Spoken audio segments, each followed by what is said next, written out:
Bapa di dalam surga, berkatilah kebaktian pada hari ini. Kiranya Roh-Mu yang kudus memimpin kami masuk ke dalam kelimpahan kebenaran Tuhan yang mentegakkan iman masing-masing.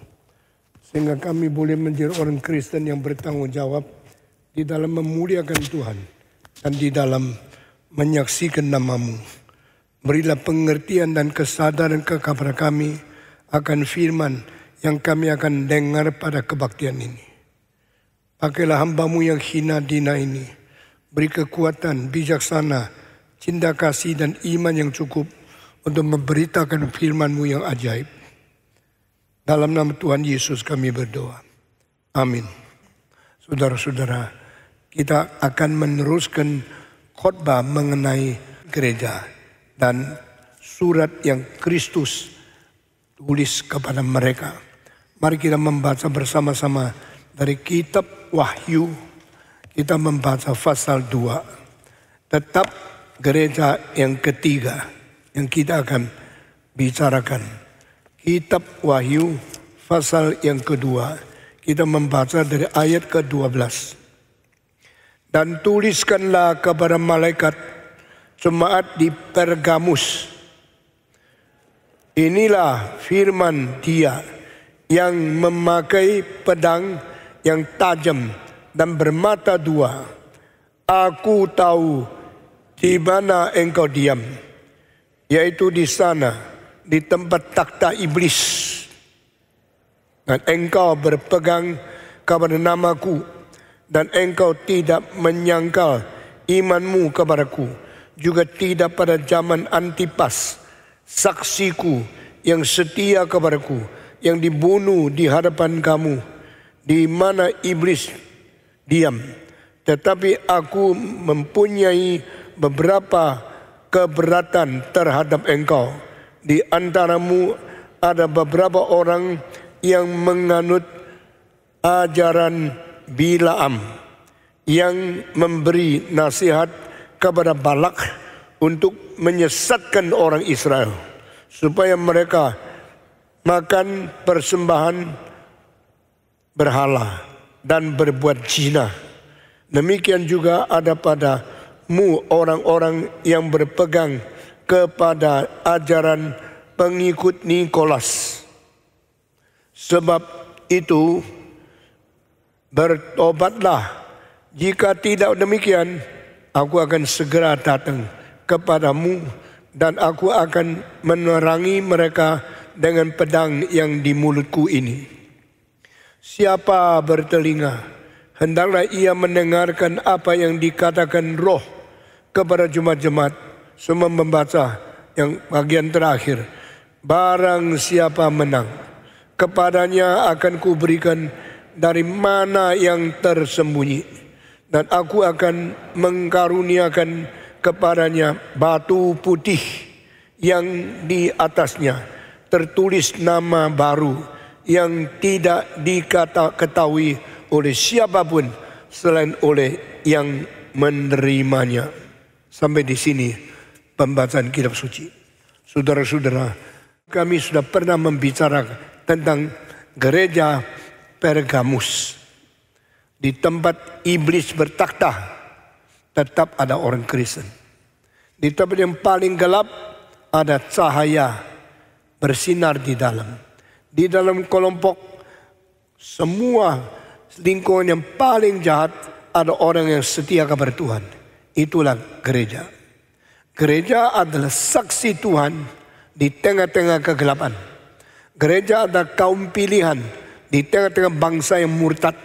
Gereja adalah tempat yang ditebus. Mereka berada di tengah-tengah orang jahat untuk bersaksi. Dan di tengah-tengah gereja ada orang yang setia sampai rela mati untuk Tuhan.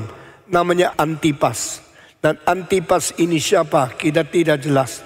Tapi Antipas ada seorang mati syahid, dibunuh oleh musuh di tengah-tengah orang Kristen, melihat dengan saksinya sendiri. Dan pada saat itu orang Kristen melihat kawannya dibunuh oleh musuh, mereka tetap memelihara firman Tuhan. Mereka setia kepada Tuhan. Sehingga ini menjadi satu penghiburan bagi Kristus kepala gereja dan gembala yang agung itu.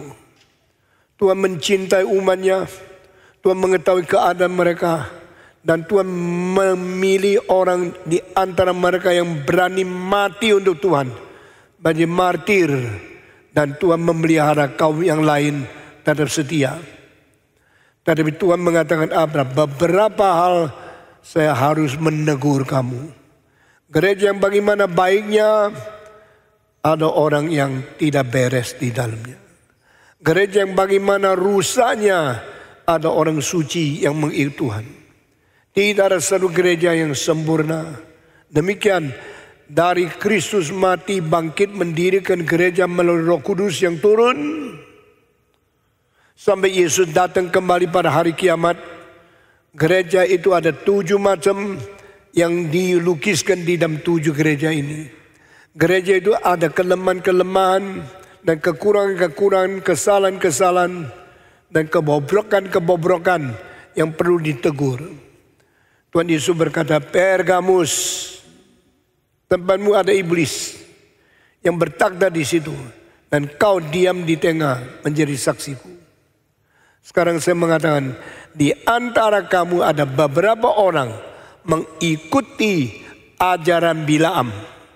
Saya sudah menjelaskan Bilaam adalah seorang raja kafir yang ketakutan kuasa Israel akan mengganggu dan merusak kerajaannya, sehingga dia mengharapkan Israel dikutuk oleh Tuhan Allah.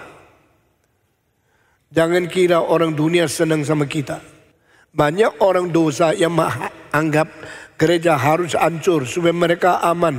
Mereka punya dosa dan mereka punya kemakmuran tidak diganggu oleh orang Kristen.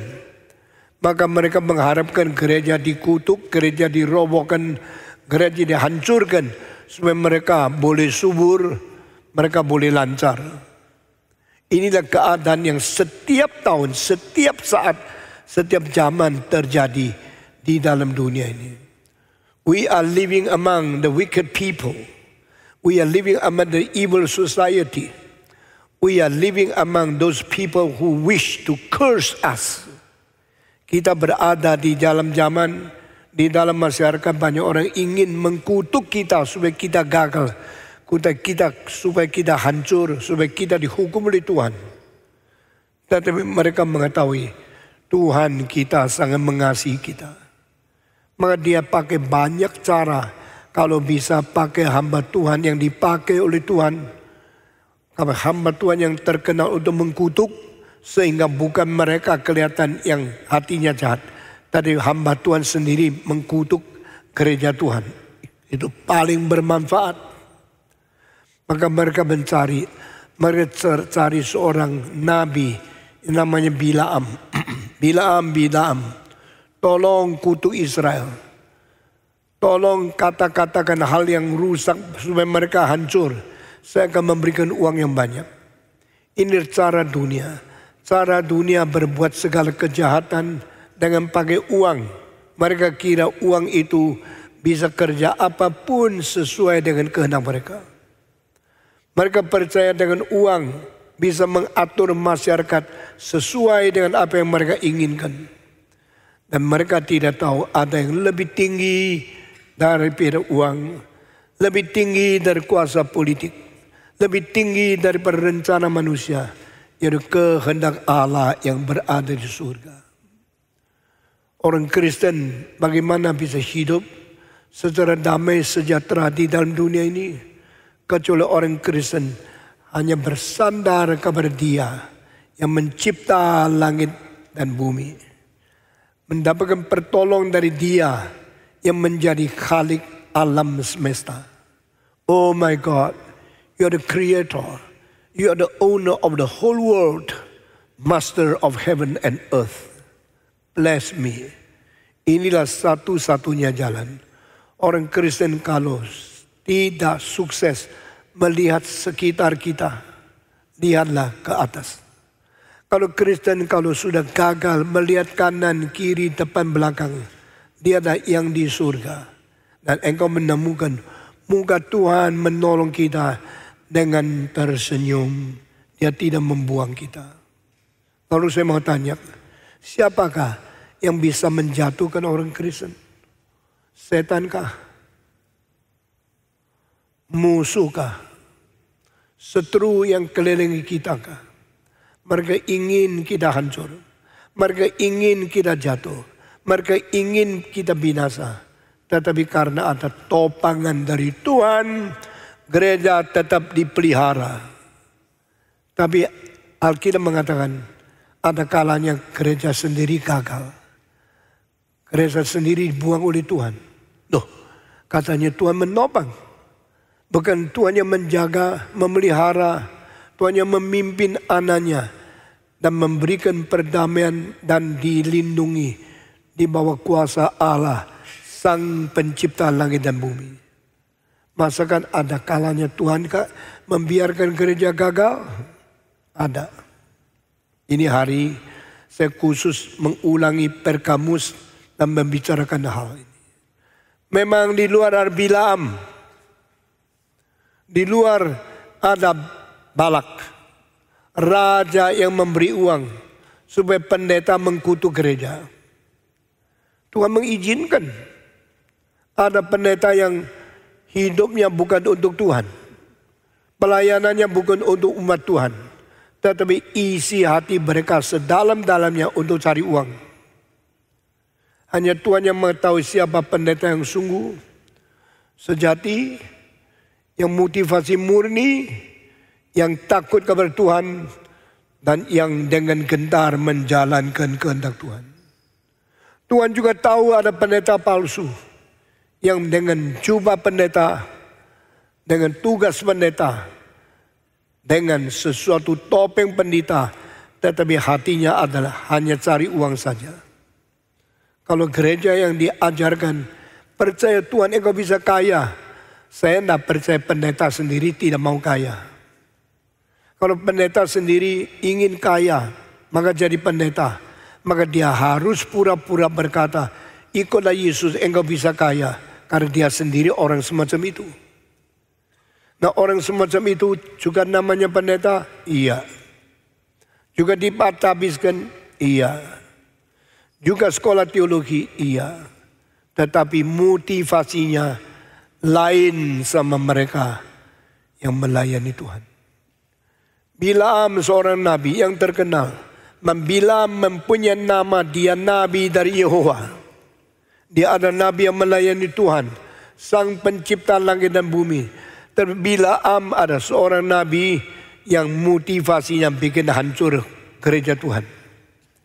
Ada pendeta yang hatinya mau uang bukan mau umat, mau uang bukan mau firman, mau kaya bukan mau umat Tuhan bangsa Israel.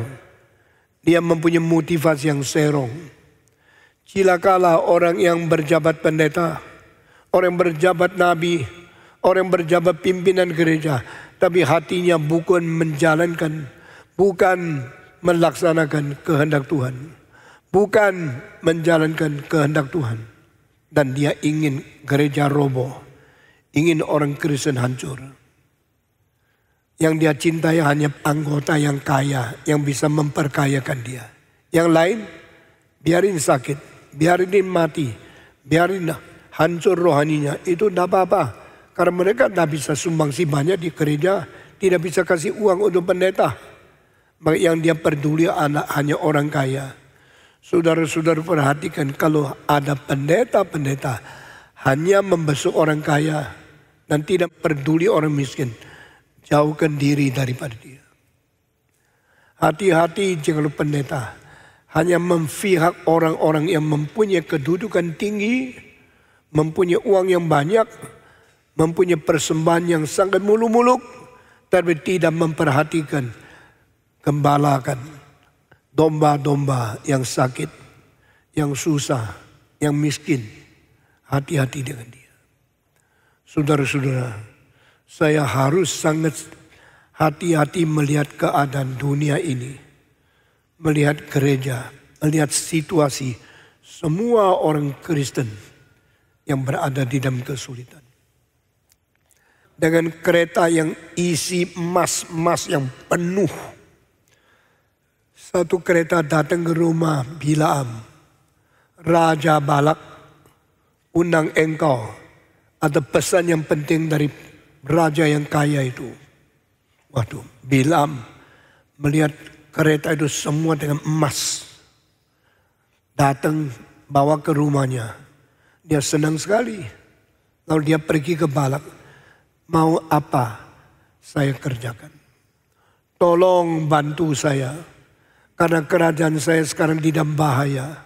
Saya melihat tentara Israel begitu berani. Begitu gigih. Begitu melawan musuh.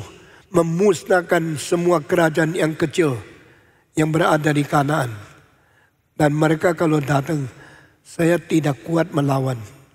Yang saya ada bukan keberanian. Yang saya ada bukan tentara yang ampuh. Yang saya ada adalah emas yang banyak bisa membeli nabi memihak saya. Barang siapa pendeta melihat uang, melihat harta, memikirkan bisa dapat uang, lalu kompromi prinsip Alkitab, pasti dibuang oleh Tuhan. Saudara-saudara, hati-hati. Jangan main-main dengan Tuhan. Karena pelayanan kita dan keberadaan gereja bukan untuk mengkompromikan firman Tuhan untuk mencari kesenangan daripada dunia. Bukan untuk mengisi nafsu kita yang birahinya hanya untuk diri, tapi tidak pentingkan rencana Tuhan Allah. Biar gereja di dalam bahaya, bagaimanapun tidak boleh kompromi.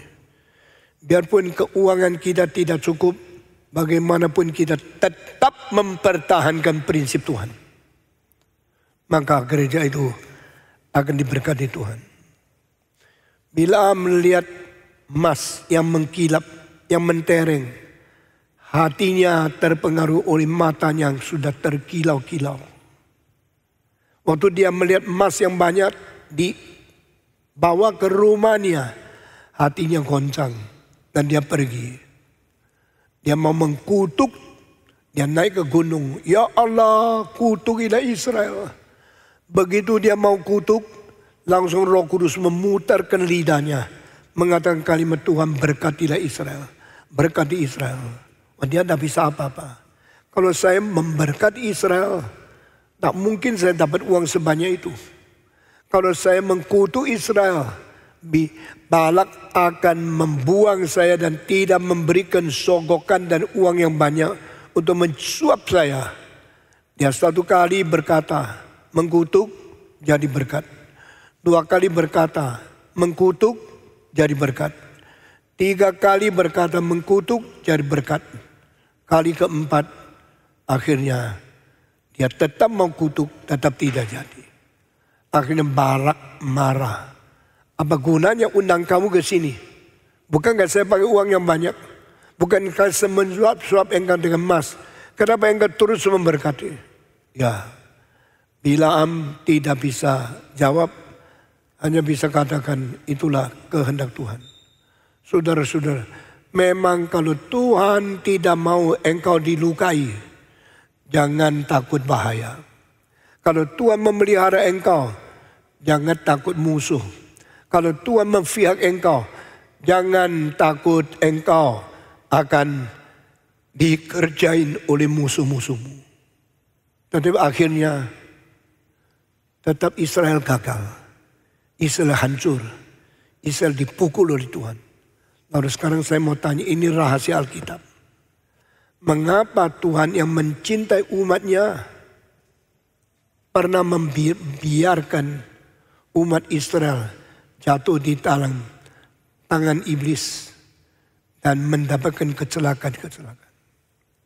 Saudara, ini rahasia yang banyak orang Kristen tidak tahu. Yang bisa membunuh engkau bukan iblis. Yang bisa menghancurkan engkau bukan musuh. Yang bisa meremukkan engkau, merobohkan engkau, menjatuhkan engkau hanya satu, yaitu dirimu sendiri. Maka musuh gereja bukan di luar gereja. Musuh gereja bukan di kubu seteru kita. Musuh gereja ada di dalam gereja. Saudara-saudara, siapakah pendeta yang berani bongkar kesulitan-kesulitan seperti ini?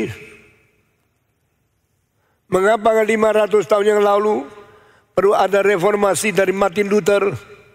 Karena dia melihat musuh gereja di dalam gereja. Gereja dilawan oleh musuh. Dan ini hal sudah terjadi di dalam masa perjanjian lama dan di dalam perjanjian baru.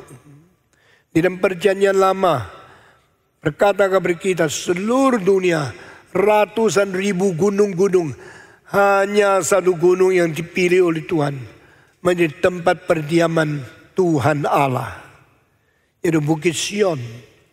Bukit Sion tidak tinggi, Bukit Sion tidak besar, Bukit Sion tidak penting, tapi Bukit Sion dipilih Tuhan menjadi tempat bait Allah, diri di atasnya. Himalaya, Everest, dan gunung-gunung yang tinggi, lebih tinggi dari 8.000 meter itu banyak sekali. Bukit Sion tidak sampai berapa ratus meter, sangat rendah. Dan manusia gampang naik ke atasnya. Disitulah dibangun bait Allah, satu-satunya di seluruh muka bumi. Saya tanya, hak apa? Syarat apa? Kualifikasi apa? Bukit Sion dipilih untuk menjadi tempat di mana bait Allah didirikan. Karena suci? Tidak. Karena lebih indah? Tidak. Karena anugerah Tuhan memilih supaya umatnya ada Tuhan yang berdiam di tengah-tengah mereka. Ini semua bukan karena syarat kita, kualifikasi atau kesanggupan, kelayakan kita.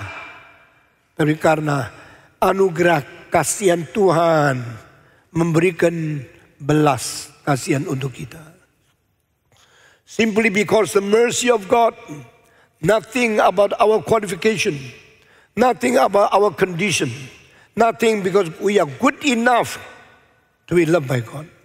Hai Israel, aku mengasihi engkau bukan karena engkau besar. Sebenarnya di antara bangsa-bangsa seluruh dunia, engkau adalah bangsa yang paling kecil. Sampai hari ini orang Israel penduduknya tidak sampai 30 juta. Baik kira-kira 10 juta yang ada di tanah Israel dan 20 juta di luar negeri, di seluruh benua terpencar di negeri-negeri yang banyak. Sedikit sekali, 10 juta tidak seperempatnya Jakarta. Israel, jangan kira kau adalah umatku karena engkau layak. Kau bersyarat, engkau di antara bangsa adalah paling kecil. Tapi karena aku adalah kasih, maka aku mengasihi engkau. Nothing from your qualification. That's simply because I am love. I love you. With the eternal love, loving kindness of mine comes to you. Aku memberikan kasihan kepadamu melalui cinta kasih yang kekal. Demikian buku Yeremia. Tetapi Nabi Yeremia yang begitu setia menyampaikan firman Tuhan, mengatakan rahasia kebenaran Tuhan, dihina oleh Israel. Di antara nabi-nabi yang semua bilang, Israel, damai sejahtera. Damailah kepadamu, sejahteralah kepadamu. Tuhan mencintai kamu. Tuhan tidak akan membuang umatnya. Amin. Amin. Tuhan akan memelihara engkau seperti memelihara mata butirnya dia. Amin. Amin. Engkau umat kaum pilihan. Engkau dipilih oleh Tuhan dari segala bangsa. Tuhan tidak mungkin meninggalkan engkau. Amin. Amin. Di antara nabi-nabi semua bicara kalimat yang enak-enak. Ada seorang nabi yang mengatakan, cilakalah Israel, Tuhan akan membuang engkau karena dosamu. Dan nabi itu namanya Yeremia. Malam penuh air mata, terus menangisi dosa Israel yang tidak bertobat. Sampai kapankah engkau berbuat dosa? Engkau sudah melanggar firman Tuhan. Engkau sudah melanggar hukum Allah. Engkau sudah menyakiti hati Tuhan. Sampai kapankah? Suatu hari Israel sedikit sadar. Kirim tua-tuanya datang ke rumahnya Yeremia. Beritahu kepada kami. Kami lihat terlalu bahaya. Tentara di pinggir, di luar dinding tembok Yerusalem. Kalau mereka segera masuk, kita hancur semua. Apa kehendak Tuhan? Mengirim musuh dari jauh beribu kilometer datang sampai di tembok Yerusalem. Sekarang keliling di luar. Kami dah kuat. Tentara mereka ratusan ribu. Tentara Israel dah sampai beribu orang. Bagaimana bisa melawan mereka? Ada satu kalimat yang sangat indah. Allah Yehova bicara apa kepada kami? Atau yang baik, atau yang bahaya, kami mau taat. Nah, ini satu sikap mendengar firman Tuhan yang baik. Kalau Tuhan berkata, berkat ada padamu, oh Tuhan kami terima. Tetapi kalau Tuhan bilang, cilaka datang kepadamu, kami juga akan terima. Itulah gereja yang baik. Bersiap menerima apapun dari Tuhan. Maka tua-tua dari Israel datang mengunjungi Nabi Yeremia. Mereka tanya, please tell me, what will God do to us? Good or evil? Please tell us. Beritahu kepada kami, Tuhan mau memberikan kebajikan atau kemalangan kepada kami. Tuhan mau memberikan keselamatan atau bahaya kepada kami. Beritahu, kami akan dengar. Kalimat itu dengarnya enak, kelihatannya sangat taat, tetapi hati mereka tidak. Mereka tetap menginginkan. Nabi Yeremia berkata, pulanglah dengan sejahtera. Tidak mungkin musuh menang. Israel akan dipelihara oleh Tuhan. Karena ini anak Tuhan, pilihan satu-satunya di dalam dunia. Ini kota satu-satunya di mana ada bait Allah. Ini bukit Sion, satu-satunya bukit ada tempat ibadah kepada Tuhan. Masa Tuhan tidak memelihara? Masa Tuhan membiarkan anaknya dirobohkan, dihancurkan oleh musuh? Masa Tuhan memperbolehkan umatnya kalah di dalam peperangan? Mereka mau dengar kalimat ini. Tapi Yeremia mendapat firman Tuhan. Demikian firman Tuhan, musuh akan menang, orang Israel akan kalah. Wah, cilaka. Kenapa Nabi ngomongnya begini? Ini Nabi mengkutuk kita. Sama seperti Balak dong. Sama seperti Bilaam dong. Dia bukan memuji, bukan menteguhkan, bukan menjamin, bukan membicarakan tentang perdamaian Yerusalem. Tapi dia menubuatkan Yerusalem akan kalah. Lalu orang-orang Israel marah. Mereka mentangkap Nabi ini. Memakai tali yang berat dan besar. Mengikat dia punya ketiak dan kaki. Sudah itu diturunkan dari sumur yang tinggi. Masukkan dia ke dalam sumur kering. Di dalamnya banyak insek. Banyak ulat. Banyak ular. Banyak kalajengking. Banyak binatang yang membahayakan. Waktu itu Yeremia sudah orang tua. Mana bisa tahan masuk ke dalam sumur kering. Tidak ada makanan. Lalu biar digigit oleh binatang-binatang. Jangan bilang binatang besar. Binatang nyamuk ribuan di situ. Lalu dia mau teriak kepada siapa? Kenapa saya hari ini diturun ke tempat sini? Kenapa saya hari ini mendapatkan kecelakaan dan hukuman yang besar? Hanya satu sebab. Karena saya bicara jujur. Mengatakan Tuhan akan menghukum Israel. Orang Israel mau dengarnya berkat. Berkat. Mau dengarnya janji. Tuhan menyertai dan memberikan sejahtera kepada mereka. Tetapi tidak benar. Karena Israel sudah berdosa, Tuhan akan menghukum. Lalu saya berkata jujur, apa salah saya? Saya dibuang di sumur yang kering, sumur yang penuh dengan insek ular. dan di sini digigit-gigit. Saudara, sengsara hamba Tuhan yang setia sering tidak terkatakan.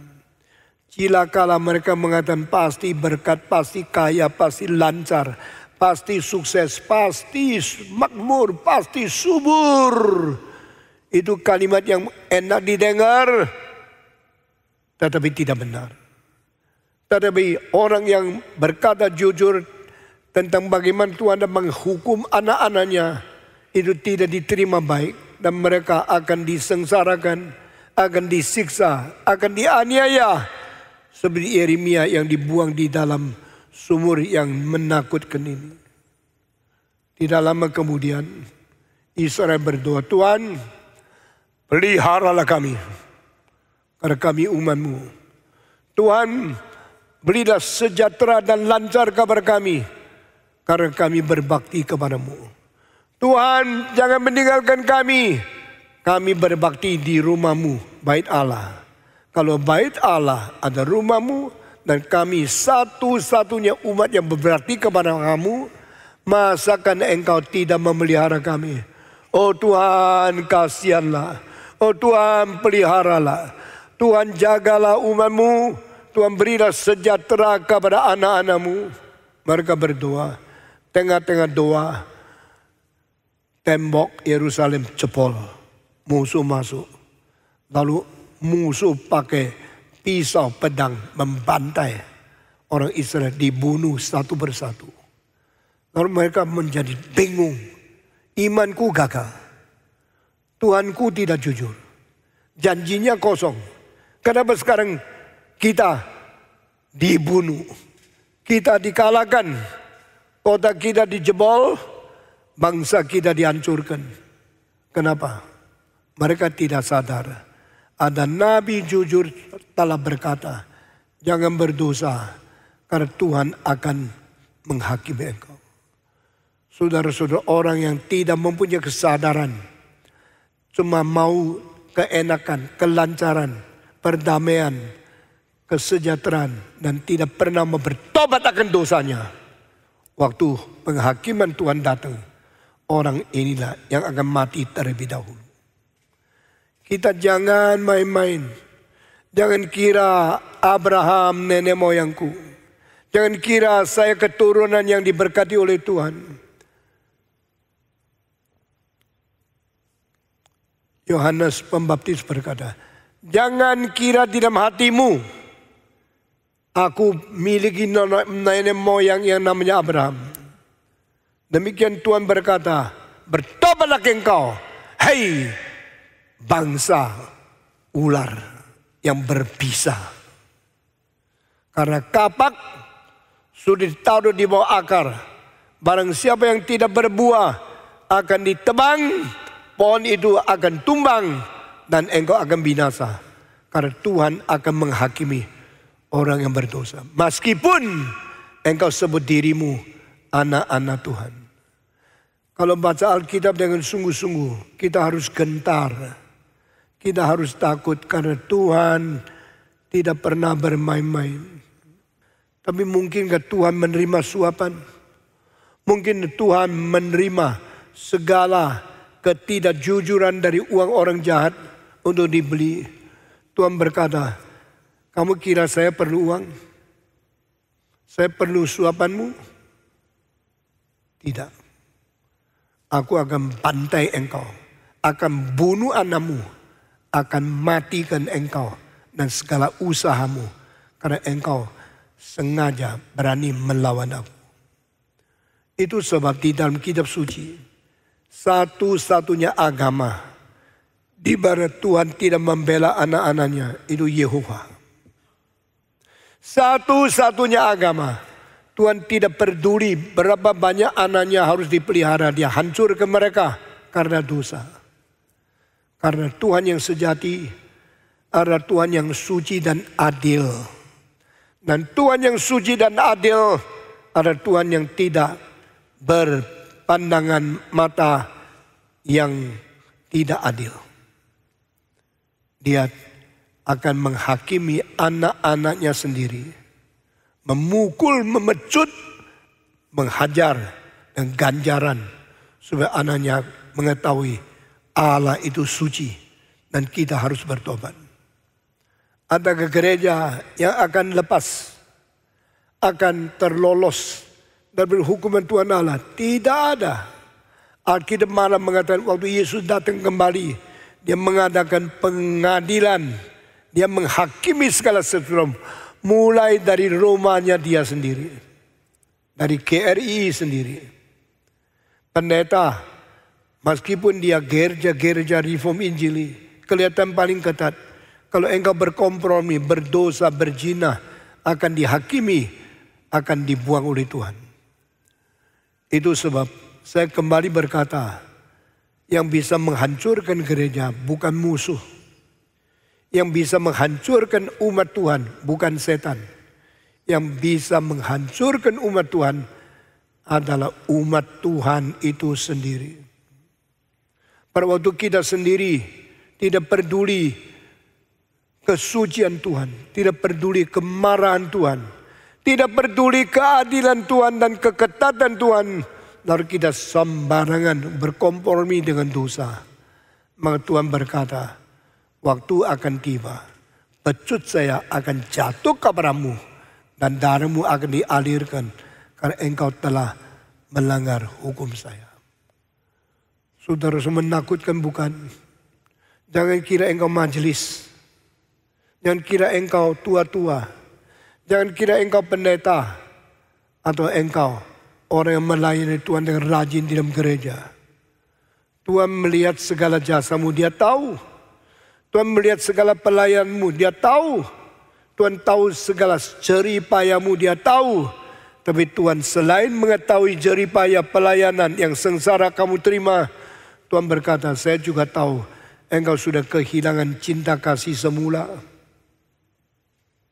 Engkau sudah kehilangan kesucian semula. Engkau sudah kehilangan perasaan takut kepada saya yang dulu engkau miliki. Sekarang engkau sudah melecehkan. Itu sebab Yesus berkata kepada gereja Pergamus, ada 4 hal saya harus kasih tahu. Engkau mengikuti ajaran Bilaam. Ada beberapa orang di antara engkau menyetujui cara Bilaam mengkutuk hamba Tuhan, mengkutuk umat Tuhan.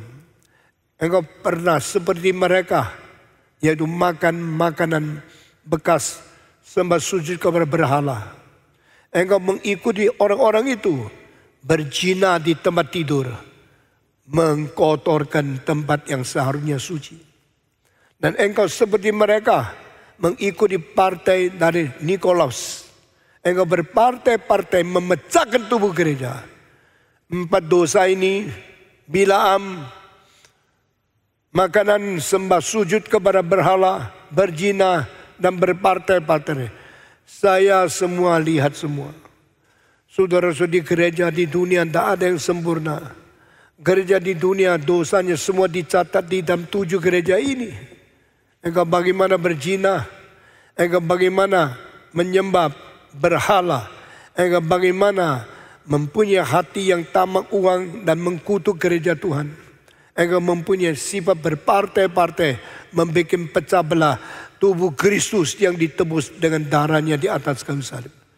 Tuhan melihat semua dan Tuhan berkata, saya akan keluarkan pedang dari mulutku yang tajam dan yang bermata 2 untuk menyerang engkau. Tuhan tidak peduli siapa dia, anaknya atau musuhnya. Tuhan tidak peduli engkau sudah berapa lama menjadi orang Kristen atau menjadi majelis. Engkau sudah dibaptiskan atau belum, engkau tua-tua atau engkau orang biasa, engkau pelayan-pelayan, tapi Tuhan melihat hatimu. Jikalau engkau tidak beres, jikalau engkau melanggar hukum Tuhan, jika engkau menyedihkan Roh Kudus, maka saat sampai Tuhan akan memberikan balasan dendam untuk menghakimi engkau. Siapakah yang bisa berdiri tegak di hadapan Tuhan yang marah? Siapa yang bisa melewati murka Allah di mana dendam dan pembalasan harinya sudah tiba? Engkau bisa berdiri, tidak bisa. Engkau bisa menyembuhkan diri, tidak sanggup. Engkau bisa melarikan, tidak bisa. Engkau bisa melolos dari hukuman Tuhan, tidak mungkin. Itu sebab satu-satunya jalan, satu-satunya cara, yaitu jujur, rendah hati, mengaku dosa. Bertobatlah engkau. Demikian Tuhan berkata, jikalau engkau tidak bertobat, maka akan saya datang kepada engkau, memberikan pedang yang tajam menusuk engkau, pedang yang bermata dua untuk memusnahkan engkau. Engkau akan dilenyapkan dari mukaku, meskipun engkau menamakan diri orang Kristen, sudah sembah sujud kepada Tuhan, sudah berbakti dan melayani Tuhan. Tuhan bilang, saya tidak perlu pelayanan seperti ini. Meskipun engkau berbakat, taulah bakatmu dari saya. Engkau menerima bakat, lalu engkau main-main. Engkau mempunyai segala karunia yang diberikan oleh Tuhan, lalu engkau bermain-main dengan Tuhan. Tuhan berkata, nyala engkau, pergilah daripadaku. Saya tidak perlu pelayanan seperti ini. Mari kita menjadi orang yang suci, penuh takut kepada Tuhan, dan rendah hati mengaku dosa. Dengan ratapan air mata, Yesus berkata, berbahagialah orang yang ratap. Masih ingat yang saya khotbahkan tentang khotbah di bukit, 9 berkat yang dikatakan Tuhan pada permulaan. Dengan pertama, berbahagialah orang yang hatinya miskin, karena dia akan memiliki kerajaan surga. Kesembilan, berbahagialah orang dianiaya karena namaku, karena mereka akan memiliki surga. Kalau engkau orang yang betul-betul adalah rakyat dari kerajaan Tuhan, engkau adalah warga negara daripada kerajaan surga, maka engkau harus dari rendah hati sampai rela disiksa, dianiaya demi nama Yesus Kristus. Maka kerajaan Tuhan adalah milikmu. Jangan kira saya anggota, karena saya sudah dibaptiskan. Orang yang dibaptiskan tetap menjadi ilmu sihir yang namanya di bawah Yesus, dan dibaptiskan dalam keadaan baptisan Yohanes Pembaptis. Ada Simon Magus yang tercantat di dalam Kisah Para Rasul pasal 8. Dia pakai uang mau membeli Petrus supaya diberikan hak dia boleh juga tumpang tangan supaya orang lain mendapatkan Roh Kudus. Petrus menjawab, simpan kembali uangmu, binasalah engkau dengan uangmu, karena engkau tidak berbagian di dalam firman ini. Begitu jujur, begitu berani, begitu terang-terangan, begitu keras. Petrus berkata kepada Simon Magus, binasalah engkau, binasalah uangmu. Jangan kira saya rasul, hamba Tuhan, uangnya miskin, lalu engkau bisa beli saya dengan uang. Engkau seperti Bilaam yang mau menerima akan uang daripada Balak, tetapi saya tidak. Saya demi nama Tuhan berkata, binasakanlah engkau dengan uangmu itu, karena engkau tidak berbagian di dalam firman Tuhan. Apa artinya? Berarti Simon Magus sudah dibaptiskan tapi tidak selamat. Dia sudah namanya orang Kristen tapi dia dibuang oleh Tuhan. Karena tindakannya, nafsunya, motivasinya tetap salah dan semua melawan kehendak Tuhan. Maka Petrus berkata, binasalah engkau. Engkau tidak berbagian di dalam firman Tuhan ini. Nyala engkau. Saudara-saudara, hamba Tuhan tidak perlu kaya.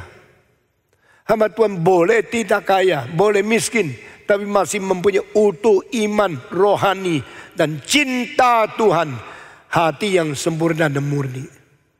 Tuhan tidak mungkin bikin hamba Tuhan itu miskin, pengemis, mencari tukang minta uang di pinggir jalan. Tidak mungkin.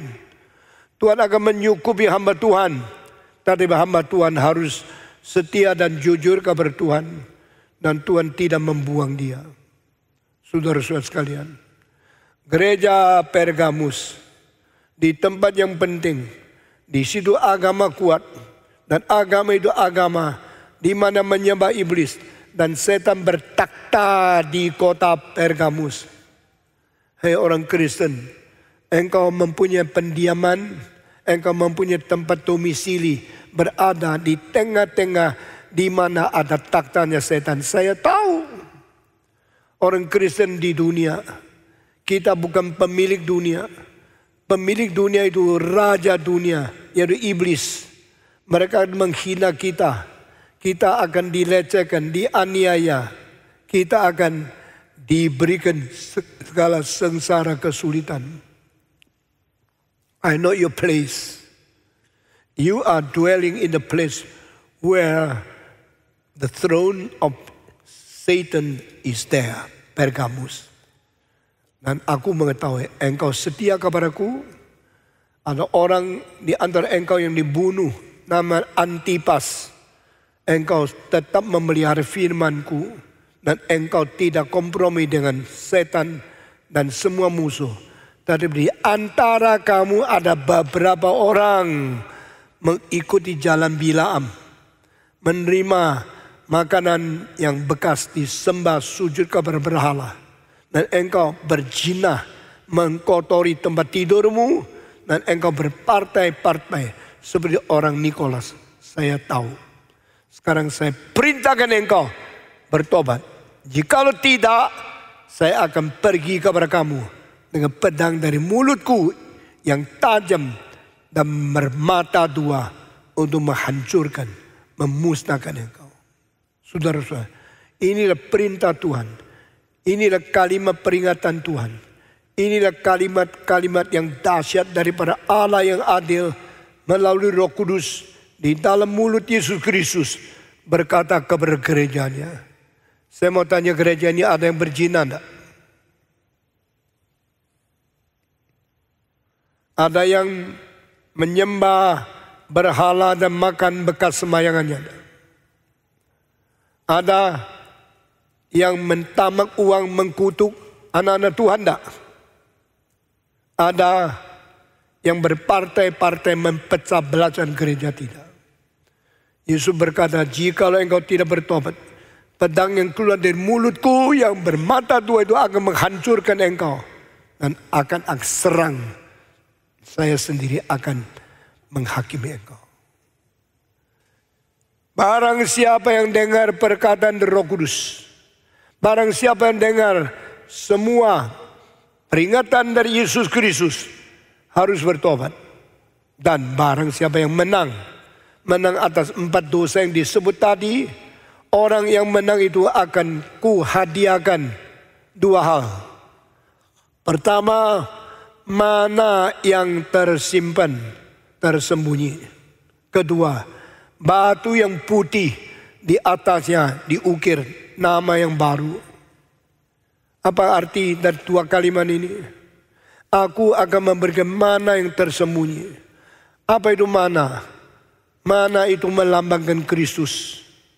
Pada waktu orang Israel keluar dari Mesir, mereka tidak ada pasar, tidak ada tempat beli makan, tidak ada dapur yang besar. Maka Tuhan mengatakan, aku tidak membiarkan engkau mati kelaparan.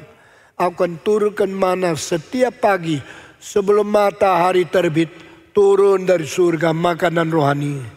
Engkau jangan tidur terlalu lambat. Jangan bangun setelah matahari terbit. Pagi-pagi bangun, pergi padang belantara, melihat mana yang putih, makanan dari surga yang turun. Ambil, terima, dan jangan tamak sesuai dengan nafsumu. Engkau bisa makan 1 kilo, jangan ambil 2 kilo. Engkau kalau perlu 1 kilo, tak usah cemat, batas diri 500 gram. Engkau perlu berapa? Saya kasih berapa. Itulah kalimat persis. Berilah kepada kami makanan kami pada hari ini secukupnya. Ini prinsip Alkitab dari perjanjian lama dan perjanjian baru, konsisten sama. Give us our daily bread, which we need it according to our need. Yang kami perlu berapa, beri berapa kepada kami. Hari ini ya Tuhan, makanan yang kami perlukan. Kalau engkau ambil terlalu banyak, nanti juga habis. Karena dia akan hilang sendiri. Ambillah secukupnya. Jangan tamak. Setiap hari ambil sebagian makanan untuk hari ini, untuk hari ini, untuk hari ini. Senin, Selasa. Hari ke-7 hari Sabat. Sebelum hari Sabat, hari itu ambil 2 kali. Karena hari Sabat mana tidak turun. Maka pada waktu hari ke-6 mereka ambil 2 kali, 2 porsi. Dan biasanya ambil kebanyakan akan menjadi hilang, akan rusak. Tapi hari itu ambil 2, akan bertahan, tidak rusak untuk hari Sabat. Tetap ada makanan. Pimpinan Tuhan ajaib sekali. Pimpinan Tuhan sangat indah, sangat sempurna, sangat baik untuk orang yang taat kepada Dia. Saudara-saudara, kita setiap minggu datang dengar firman Tuhan, firman Tuhan. Itulah mana, itulah makanan rohani. Kalau engkau tidak mau datang gereja, 1 minggu kehilangan kalimat yang penting engkau tidak dengar. Ruginya bukan orang lain, ruginya engkau sendiri. Thomas pernah 1 kali tidak mau ke gereja. Kali itu Yesus hadir, dia tidak tahu. Dan semua orang melihat, dia tidak lihat. Semua orang menyaksikan Yesus bangkit, dia tidak. Dia kehilangan berkat karena 1 kali tidak mau ikut kebaktian. Minggu depan dia datang lagi. Yesus berkata, Thomas, engkau tahu dah saya sudah bangkit. Thomas heran. Karena orang lain minggu lalu sudah lihat, dia tidak ada. Lalu dia bilang, saya tidak percaya. Engkau Yesus. Benar engkau bangkit. Coba saya masukkan tanganmu ke dalam lubang tangan. Di mana engkau pernah dipaku. Aku kerok-kerok. Aku masuk ke dalam tubuh yang ditusuk oleh tombak itu. Saya masuk. Jikalau itu betul ada lubang, engkau masih hidup. Baru saya percaya kepada engkau. Yesus bilang, inilah, lihat. Inilah rusuk. Silakan masukkan tanganmu. Baru dia ketakutan. Saudara-saudara, 1 kali tidak ikut kebaktian.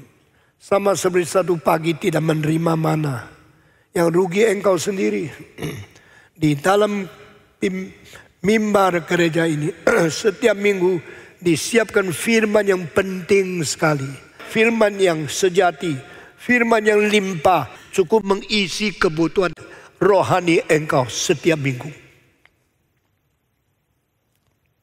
Tetapi kalau engkau tidak datang, yang rugi bukan pendeta, yang rugi engkau sendiri. Waktu pandemik kita tidak mungkin kumpul banyak orang semua di sini. Kita memberikan streaming, live streaming, dan engkau di rumah masih boleh dengar. Tapi ada orang yang ketakutan, tidak berani datang di sini.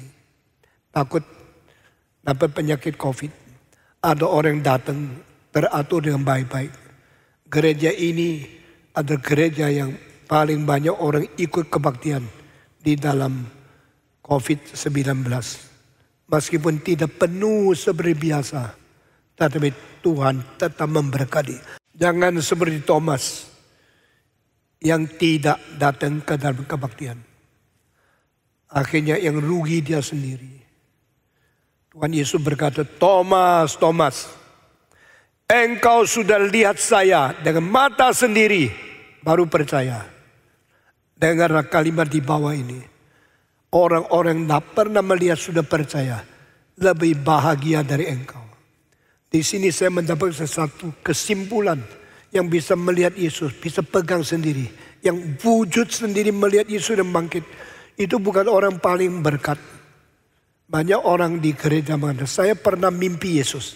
Saya pernah pegang Yesus. Saya pernah melihat dia nyata diri kepada saya. Saya mengalami mujizat. Ini orang berkatnya kedua macam. Yang belum melihat sudah percaya. Berkat lebih besar. Yang belum mengalami mujizat sudah beriman, itu orang lebih diberkati oleh Tuhan. Kita bersyukur kepada Tuhan.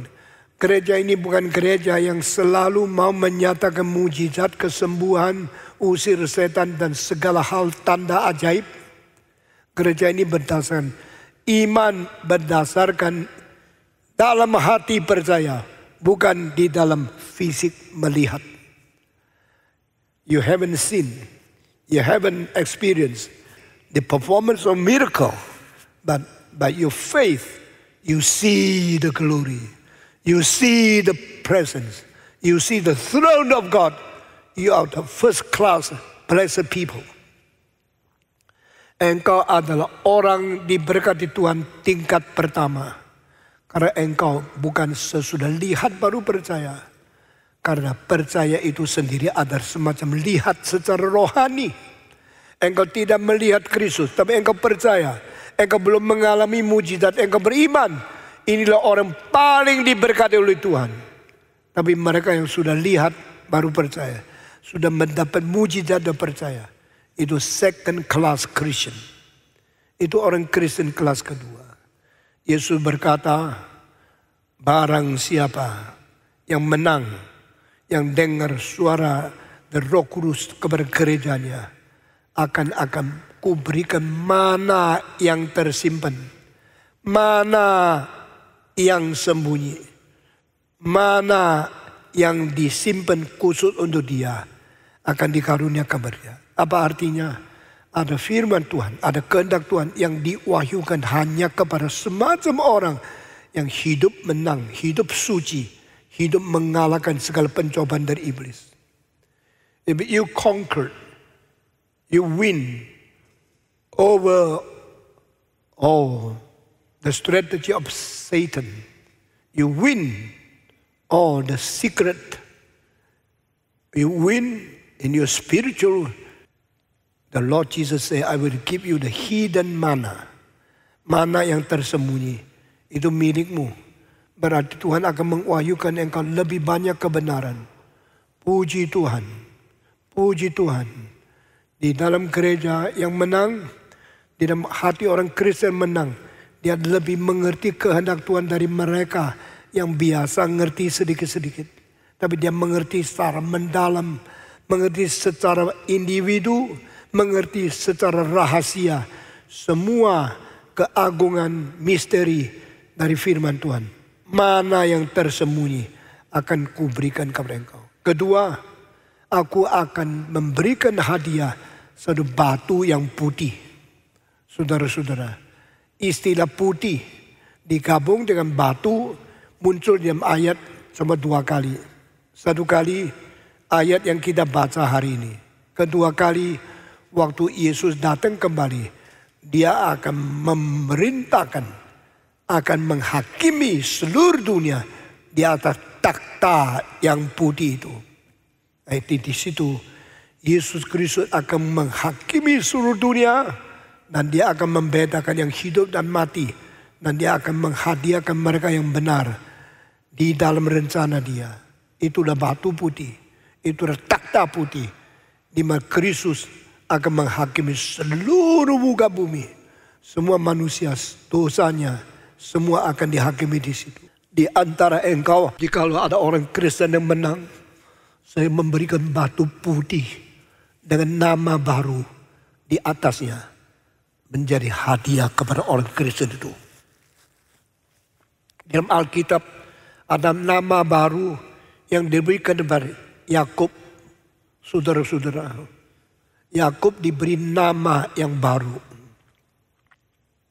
Simon diberi nama yang baru. Yakub nama aslinya Y-A-C-O-B. Yakub. Nama yang diberikan baru menjadi Israel. Nama Petrus yang lama adalah Simon. Nama Petrus yang baru ada Petrus. Apakah arti Yakub? Yakub yaitu yang akan merampas, yang akan mendapatkan, mendahului orang lain. Karena Yakub waktu dilahirkan anak kembar, dia kedua belakang. Tapi Esau lebih dahulu di depan. Waktu dia mau dilahirkan, dia tangannya pegang kakinya kakaknya. Dua-dua keluar, dia tidak mau kalah. Dan dia ada seorang apapun mau ambil, mau pegang. Ada kesempatan dagang dia ambil. Ada kesempatan untung dia ambil.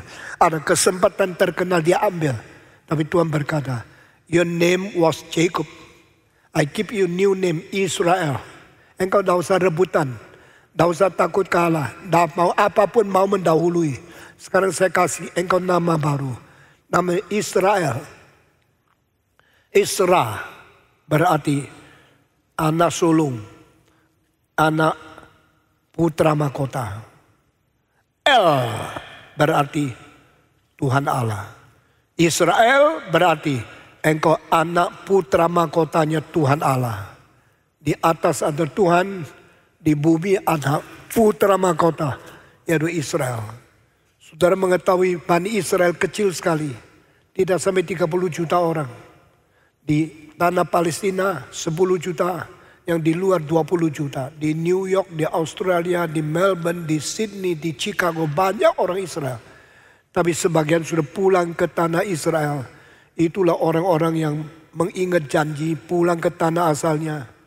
Mereka bangsa yang kecil, penduduk yang sedikit. Tapi di seluruh dunia yang mendapatkan Nobel Prize yang paling banyak orang Israel. Karena apa?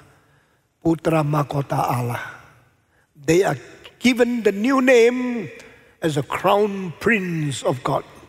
In this world created by God, only one nation so small and so famous, so small, so intelligent, so small, so wise. Mereka dagang selalu menang. Mereka bikin senjata selalu menang. Mereka perang selalu menang. Mereka merebut Nobel Prize selalu paling banyak. Bangsa yang kecil dapat Nobel Prize yang paling banyak Israel. Bangsa Tionghoa 1,4 miliar selama 60 tahun terakhir mendapatkan Nobel Prize kira-kira 8 orang. Tapi bangsa Israel setiap tahun 3, 4 orang, 4, 5 orang. Setiap tahun. Saban tahun orang Israel dapat Nobel Prize. Karena apa? Namamu Yakub. Saya memberikan nama baru Israel kepadamu. Namamu Petrus. Ini nama baru yang saya berikan. Ganti namamu yang lama. Yaitu Simon. Saudara, apa arti Petrus? Batu yang keras. Batu yang boleh membangun kerajaan Tuhan. Saudara, Tuhan berkata di dalam gereja ketiga Pergamus. Kalau engkau menang, saya memberikan makanan kekal. Yaitu mana yang tersembunyi. Kalau engkau menang, saya berikan batu. Dan batu itu ada nama yang baru. Namanya siapa? Siapa mengetahui? Tidak ada orang bisa membaca. Kecuali orang yang memiliki batu itu. Yaitu engkau sendiri. Engkau belum tahu jadi apa engkau besok. Engkau belum tahu rencana Tuhan menjadikan engkau digenapi menjadi manusia macam apa. Saya cuma tahu saya Stephen Tong hari ini. Tapi diam kekekalan, saya akan mendapat nama yang baru. Saya akan dipuji oleh Tuhan. Saya akan disempurnakan Tuhan menjadi orang namanya siapa saya tidak tahu. Orang juga tidak tahu. Tidak ada orang bisa baca nama baru di batu itu. Sampai satu hari Tuhan menyatakan sendiri. Waktu dunia kiamat dia datang kembali. Dia akan berkata, engkau hambaku. Inilah namamu. Saya lagi tunggu hari itu. Saudara, so we are in the journey among the process. We are not yet come to the final point. We do not know what will happen when God give us a new name in the day of the last days. Di dalam hari kiamat yang terakhir, Tuhan akan menggenapkan kita menjadi apa? Waktu Tuhan panggil Petrus, datang ikut aku. Come and follow me. I will make you a fisher of men. I will make you berarti engkau sekarang apa yang jadi, apa yang sudah digenapi, apa yang sudah capai, itu belum apa-apa. Aku akan merubah engkau menjadi Petrus yang pimpinan di dunia. Petrus seorang nelayan seperti Sunda Kelapas itu. Banyak orang tangkap ikan pakai kapal. Nah itulah orang seperti itu bisa jadi apa? Tidak ada yang terkenal sepanjang sejarah. Tapi Petrus menjadi nama yang dibuktikan pemimpin kekristenan zaman pertama yang paling besar. Dan dia adalah seorang perubahan paling besar. Dari penangkap ikan yang sangat sederhana menjadi pemimpin besar di dunia. Menurut Katolik, dia adalah satu paus pertama di Roma. Dia adalah rasul yang matinya di Bukit Vatikan. Bukit Vatikan itu ada bukit di mana Petrus pertama kali di Roma berdiri atas, dia mengabari Injil. Maka itu Vatikan menjadi namanya pusat gereja seluruh dunia yang disebut Roma Katolik. Saudara-saudara, dan akhirnya dia dimatikan di atas bukit itu dengan salib yang terbalik. Seorang nelayan yang diberikan nama yang baru menjadi Petrus. Lalu orang Katolik mengatakan dia adalah batu karang. Dia adalah batu penjuru dari bergereja atau fondasi dari bergereja Katolik selama-lamanya. Petrus sendiri tidak mengaku. Di dalam buku surat Petrus yang mengatakan Yesuslah batu karang ini. Itulah menjadi fondasi gereja. Saya dan engkau, kita hanya menjadi batu hidup. Batu kehidupan yang kecil-kecil yang sama-sama membentuk gereja Tuhan. We are all the living stones to build up the church as the body of Jesus Christ. Saudara-saudara, nama baru berarti hidup engkau yang engkau warisi dari papa mama itu belum sempurna.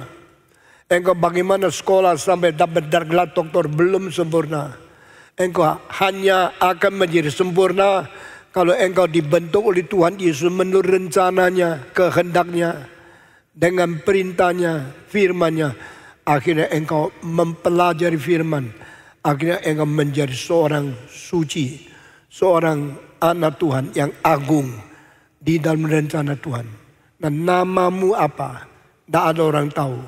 Engkau akan tahu pada hari kiamat itu tiba. Hari ini saya selesaikan khotbah mengenai gereja Pergamus. Sampai di sini. Tuhan memberkati kita, memelihara kita, memberi kesadaran kepada kita untuk mengerti semua yang sudah dikupas kepada kita. Tuhan memberkati kita. Mari kita tunduk kepala, kita masuk di dalam doa. Dan saya minta Pendeta Ivan naik ke atas, pimpin doa menutup khotbah. Mari kita berdoa bersama-sama. Semua tunduk kepala, semua masuk di dalam doa. Bapa dalam surga, berilah kami senantiasa hati yang bersedia untuk belajar dari Tuhan. Ketika Tuhan menegur kami, Tuhan memperingatkan kami, biarlah hati kami senantiasa terbuka, karena penghakiman Tuhan akan dimulai dari gereja. Terima kasih untuk teguran dan peringatan serta kekuatan yang Tuhan berikan hari ini. Dalam nama Tuhan Yesus kami berdoa. Amin. Amin.